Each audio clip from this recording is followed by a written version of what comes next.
নমস্কাৰ। লিম্পী শইকীয়াৰ কথাৰে মই বৰ্ণালী তালুকদাৰে এটি কবিতা আবৃত্তি কৰিবলৈ লৈছোঁ। কবিতাৰ শিৰোনাম মৰমৰ ভিখাৰী।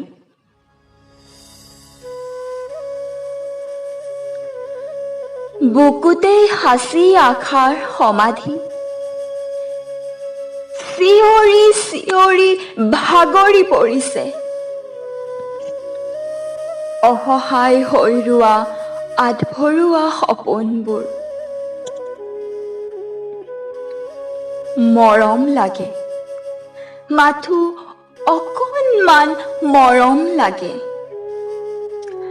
নালাগে প্ৰতাৰণা নামৰ এসোপা বিষ, নালাগে মিছা এগালমান প্ৰতিশ্ৰুতি।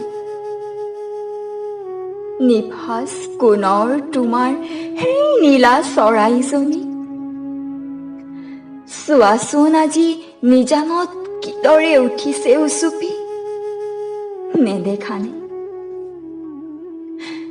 নেদেখানে তুমি সেই অশ্ৰু ভৰা চকুজুৰি। নে শুনিও নুশুনাৰ ভাও ধৰা তাইৰ মনৰ কৰুণ বিননি।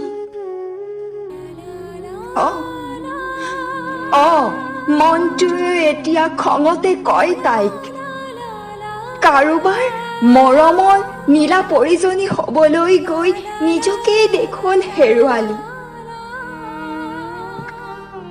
আকৌ এবাৰ মোক মাৰি পেলালি। বাদ দে হেৰ, বাদ দে, নহবি আৰু মৰমৰ ভিখাৰী।